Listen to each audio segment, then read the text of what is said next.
I really hope you enjoyed this video.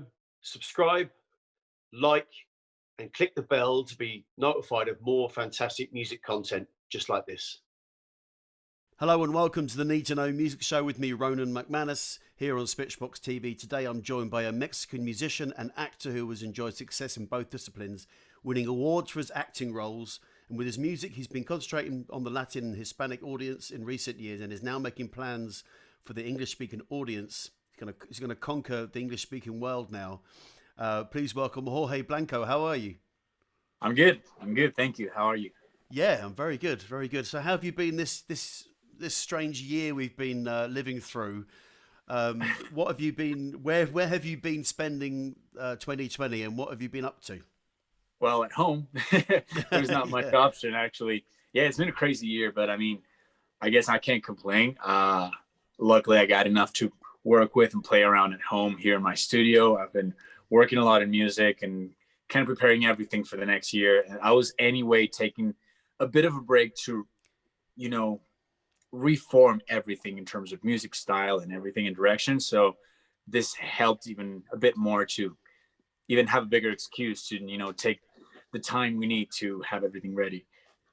Yes, you've been kind of, I suppose everyone's going to took the time to reevaluate everything, and I suppose for you it was you were naturally doing that anyway. By the sounds of things, you were kind of it's giving you a bit more time and space to work that process. Exactly. Yeah. Yeah. Fantastic. So, I mean, people will know you from your acting work, which you were doing when you were younger. And how have you felt? How have you found making the transition into working more on the music? I mean, I think it's always been pretty organic because, well, first of all, the fact that I was first a singer musician before I was an actor, but the things happen and everything just turned out the way it turned out, which was great. And I had a beautiful experience doing all these acting projects and awesome success and traveling around the world. And that as well helped me as big time as a performer, like having all these tours around the world and everything. And after that, after the last big show I had, I was like, okay, it's about time for me to now start my own thing. And I think as well, I learned at that point enough for me to take on my own path and my own project, I'm going to say you spent most of your sort of earlier life, people know you from your acting. So what's it been like? Sort of you're now sort of concentrating more on the music side of things, or you have been the last few years. What's that been like? What's it been like? It's been pretty organic because I mean the main reason why I started, this career was music. A lot of things happened and it kind of transitioned to the acting a lot, and it was great. I learned a lot and grew up, as an artist, and gave me a lot of good experience performance-wise because I did a lot of touring because most of the shows I did were musicals. So that definitely gave me a head start as an artist, because one of the biggest challenges as a new artist, most of the times it's that performance confidence, and I already had that. So I'm excited and blessed that I had that in advance, Yeah, because you played a musician, didn't you, on the Violetta show? Exactly. Yeah. Yeah. So what was what was it like doing those TV shows? I mean, that must have been quite a thrill because you were doing it was a big show. It was unexpected. It was insane that we did the whole first season, just kids having fun, filming the show, singing. Then we had this 3-month break, which never happened after that. And then we were doing the second season. It was insane, the success. Like we're having audience in every set we were going. Like if we were going to film in the outside, there was people around the whole set. It was crazy. But it was a really, really cool experience, and traveling to all these places I've never been before, having people talking to me in languages I've never talked before. So it was definitely an experience. Yeah. So you mentioned your childhood. So what sort of age were you when you started singing and getting into music, and what sort of music were you listening to at that age? I think I've sang since I have memory, I guess. Like I used to sing naturally because I loved it. I was a pretty shy kid. It was nothing like I was not, and I think that's very typical in the artistic people, you know, like they're not Yeah. out there like, hey, listen, I'm a singer. No, I used to do it just for myself. The only ones that knew it actually were my parents and my aunt on my dad's side, because she's a musician as well. She's the first person I asked, like, hey, teach me guitar. So when I was 5, I grabbed a guitar for the first time. Then I left it for a while. As a kid, I got bored and did other things, but I've always been so passionate about music. So it's always been part of my life anyway, until the point I took the courage to start going to auditions and all those things, and it just happened. So what sort of music were you listening to as a kid? What were you into?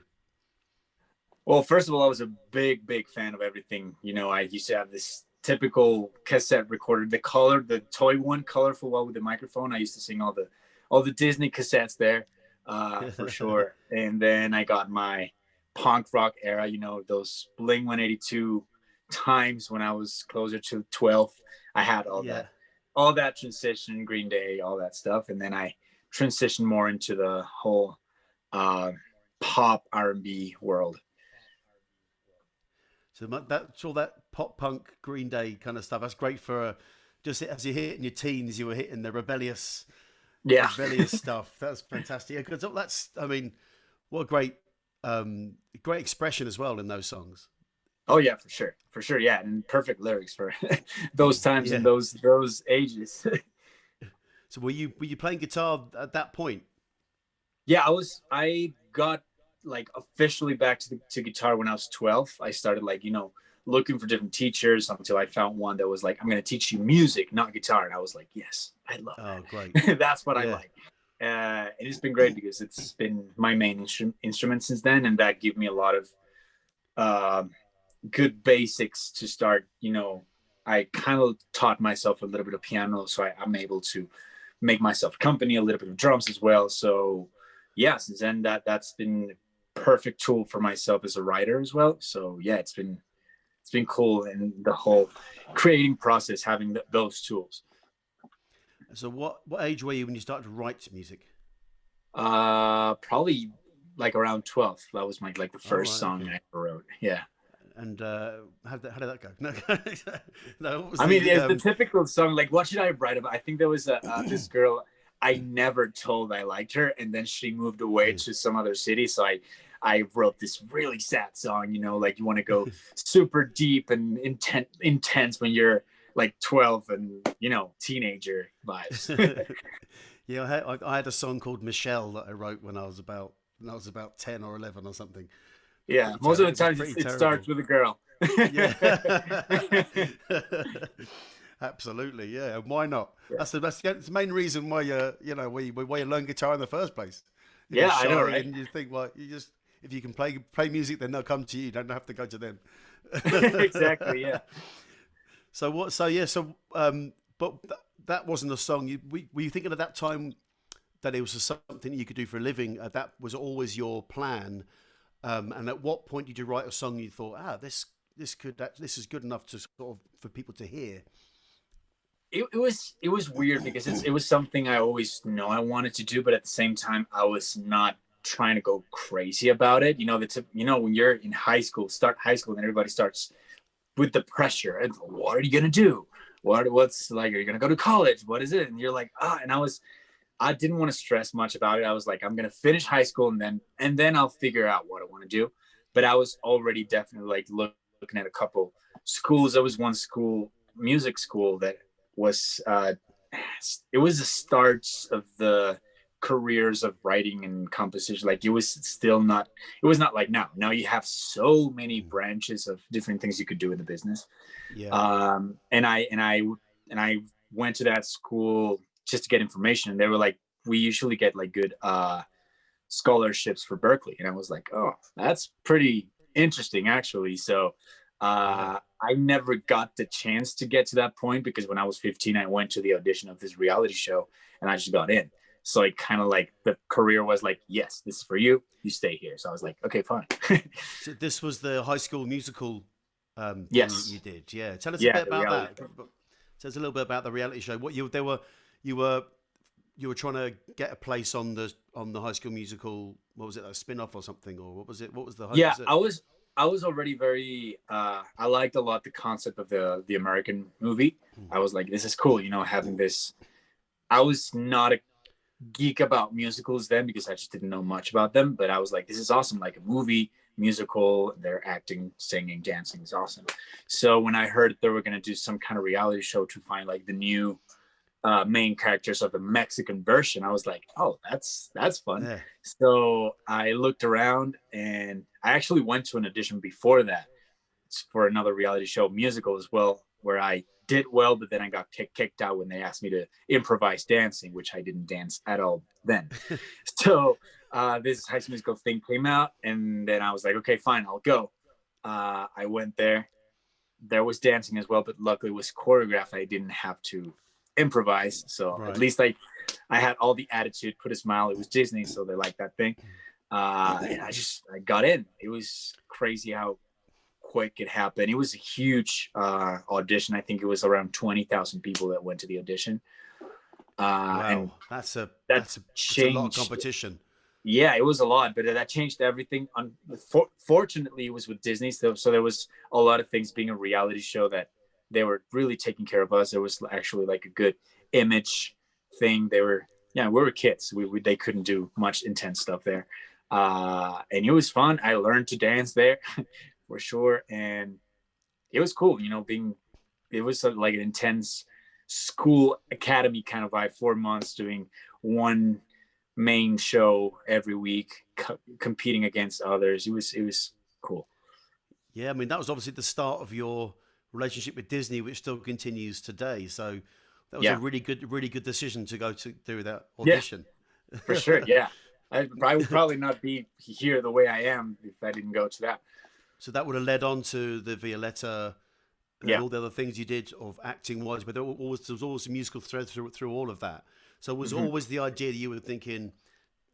Obviously these things were coming up, and you were taking them, but with the back of your mind, you were thinking, right? You still wanted to do music as your Yeah. that was always your end goal. But I suppose Yes, it's hard to always. turn down good work and good roles and things that you're going to enjoy. Yeah, for sure. I was just letting myself go with the things that were happening. There was even like one opportunity that at the end it just fell off, but I was this close to be part of this like band, mixed boys and girls band. They were gonna do a pop band. It had something to do with the Disney family, but it was kind of like apart from it. At the end, the project didn't happen.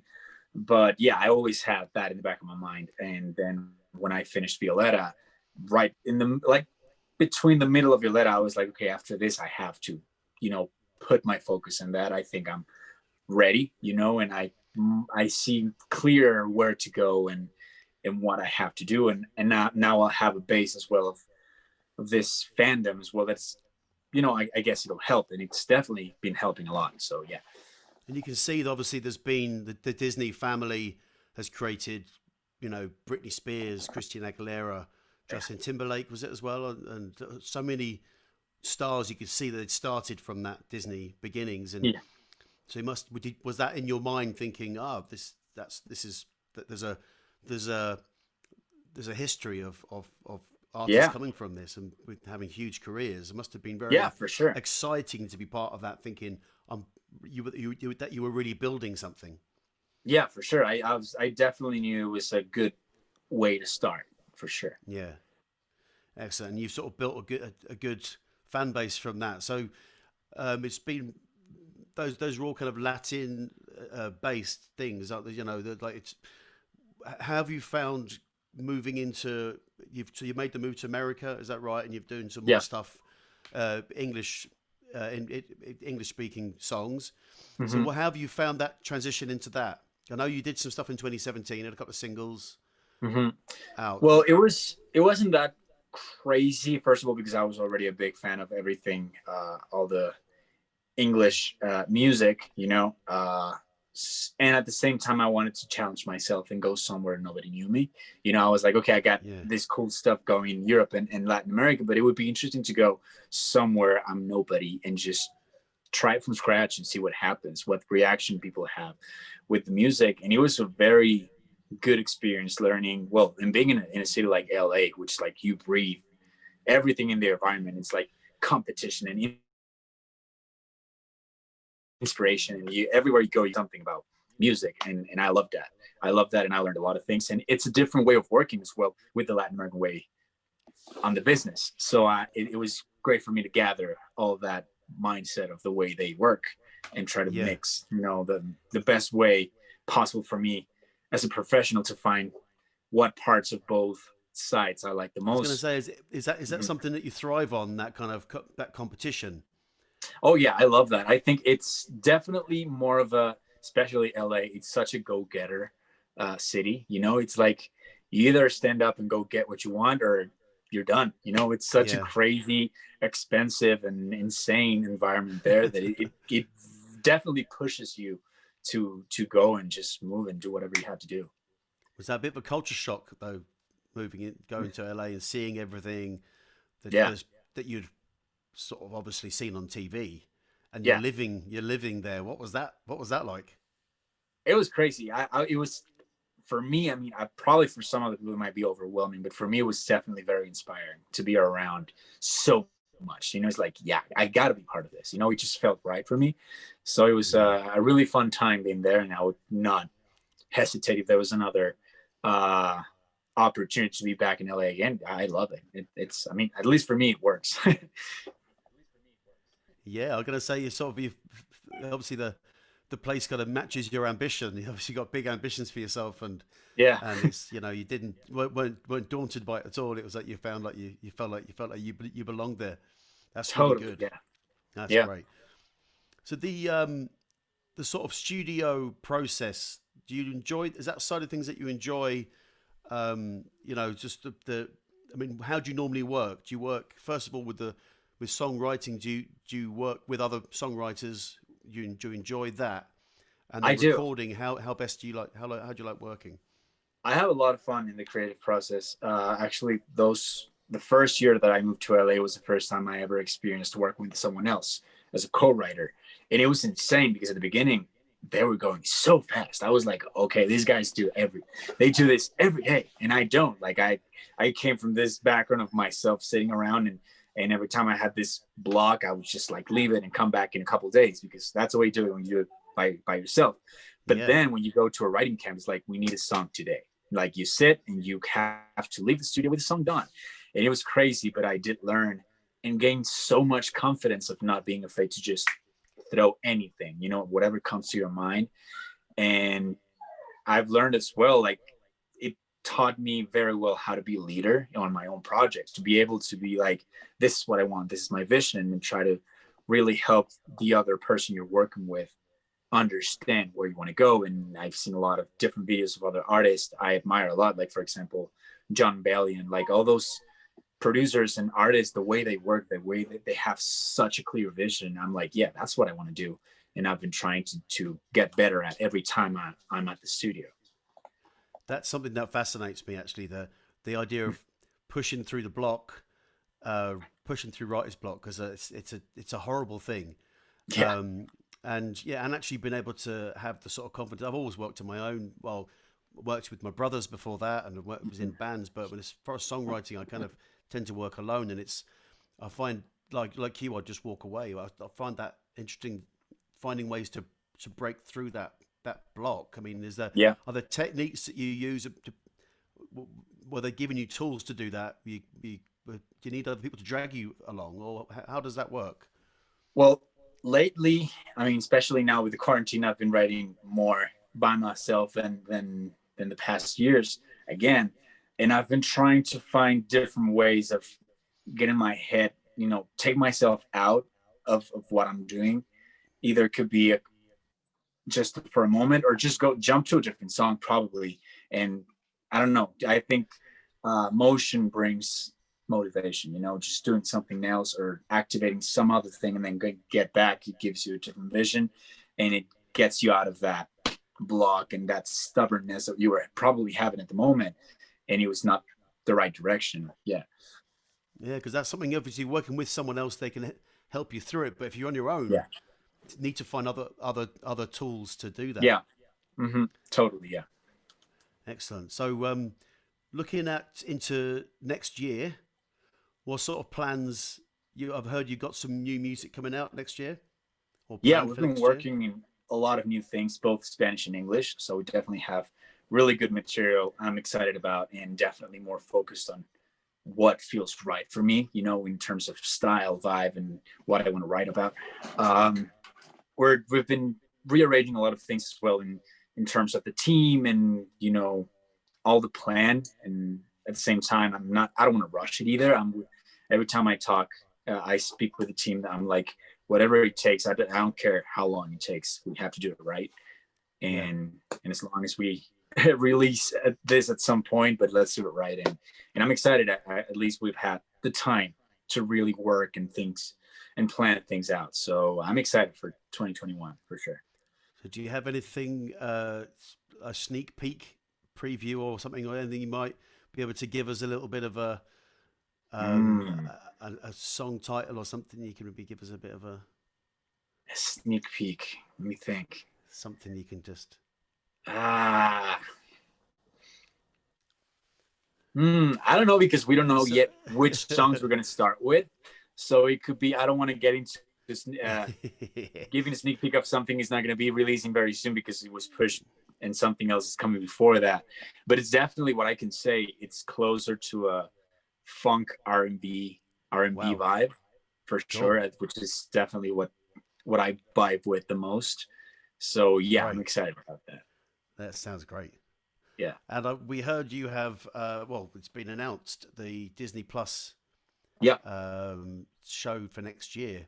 Mhm. Can you? I know you can't say too much about it, but what can you tell us about it?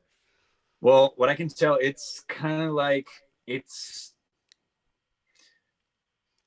it's a mix of comedy drama. It's definitely not like a sitcom or anything. It does have a linear growth in the whole story and characters.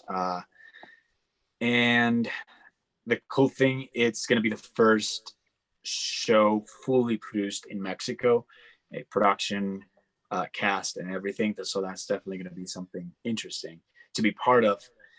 And the story, it's an interesting. I think some things have came out. Like there's this girl, and he has three dads. How, why, and then what happens after that? It's what makes it fun. Excellent, excellent. Yeah. Uh, Looking back on your career, music-wise, what would be a highlight? What was something that you would pick out, or something that you particularly remember and you're proud of?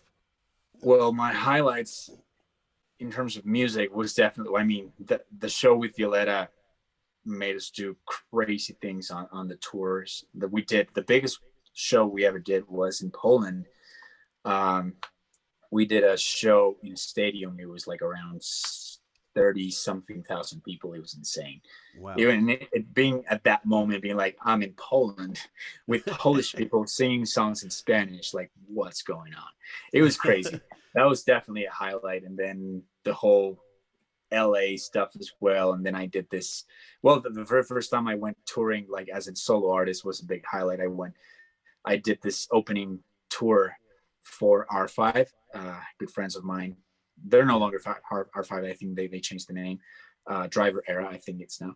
And it was really cool to see the actual. There was a lot of being an opener and receiving so much love from the people and having all that energy was really fun, because it could be hard being an opener sometimes, but it Yeah. was definitely a fun and really good experience in I've Europe. been I've been there. It's tough, isn't it? Sometimes because you're sort of people are kind of coming in. They're not there to see you, and you're sort of trying to get Oh a yeah, reaction and trying to be I've seen. had a couple of shows like that every now and then, and it's weird when you're like nobody cares, and even sometimes even the whole organization of the place in production does not care, and you're like, Yeah, what's going on? It the happens, but I sound mean, it's guy part of doesn't it. care about you. Yeah, Oh yeah. man, yeah.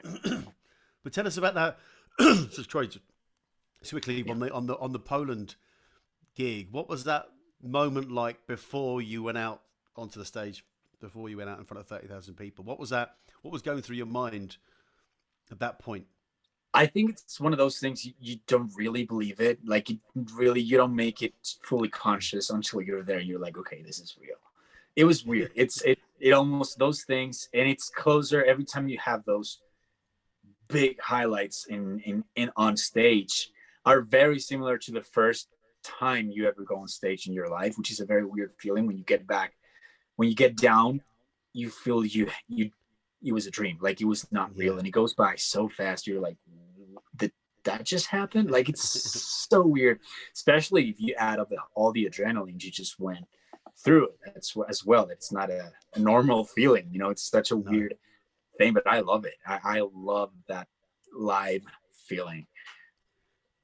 And we can do a fantasy gig time now. So you're on first, and there's two more acts on. There's someone on after you, and then there's someone headlining the show. They can be from any era. They can be alive. They can be alive or dead, whatever you like. Mm-hmm. Anybody from any era. Who's be your dream gig? So you're the opening act. Someone after you, and who headlines? Oof. Wow. Good question. I've never had that one before. Let's say, ooh, you gave me a lot of power. Let me think. You don't have to worry about selling tickets for it, by the way. They don't have to go together. It's fine. You're not promoting the show. It's purely for your enjoyment. Okay. So, this could be interesting. Opening for James Brown. Oh, yeah. Getting close to that funk vibe that I love so much. And then having at the end something like, I don't know. Now that we're going with the James Brown feeling, I think it would be a really good mix to have Bruno Mars after that. Oh, really that would be interesting. I like it. It's kind of like this big band funk, full on a showman feel. Yeah, I think James Brown would be a bit put off that he's not. It'd be a bit put out that he's not headlining. James Brown's like, hey man, why aren't I headlining? Why should we be headlining? Well, but I was thinking that James Brown's headlining, then I was headlining and then Bruno Mars would perform. Oh, that's good. That makes more sense. That makes more sense. So that's brilliant. Okay, well, we'll try best to make that happen. Yeah, let's make some calls. Fantastic. Listen, so you got the Disney Plus show next year. New music coming out. It sounds like it's a really exciting time for you. Yeah. And just want to wish you all the best with it, and thank you for joining us. We have one last question. Recommendation. We always ask for a recommendation on the show. Somebody who you think people need to know. It can be someone that you know personally. It could be somebody that's just influenced you that people should check out. Take it whichever way you want. It's just somebody that people need to know. Okay, so I got two suggestions. One more of a personal one that's someone closer to me, and then one that's been kind of inspirational lately for me.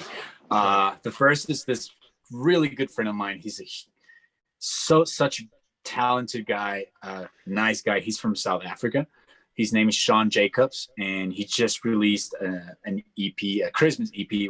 We're in those times, but definitely people should know more about him. He's really good, and he has really good stuff coming up for him. And the other one, more of an inspirational thing. As an artist and producer, I've been going nuts more and more about his stuff, is Labyrinth. I think more commercially, us people, we do know who he is, but there's a lot of people more in the casual crowd that don't know much about him, and they should definitely go check him out. And it's a very interesting mind, especially when you go into the whole composition production that he does, like everything he did in Euphoria, and as an artist and everything he collaborated with. It's very, very cool stuff. He's an interesting character, isn't he, as well? Interesting guy as well. You see with interviews and shows and that. Yeah, brilliant. That's fantastic. Well, listen, thank you for joining us. We'll put links to all the recommendations that you've said there, and also what's the best place for people to go and keep in touch with everything that you're doing?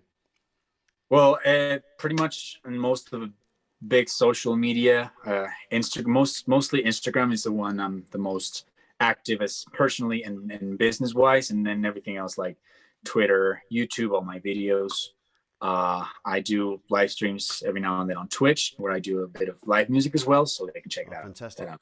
Yeah, easy. Brilliant. Jorge Blanco, easy to find. Excellent. We'll put the links to all that in the description as well. So thank you for joining us, and good luck with everything for next year, with the new show, the new music, and we just wish you all the best.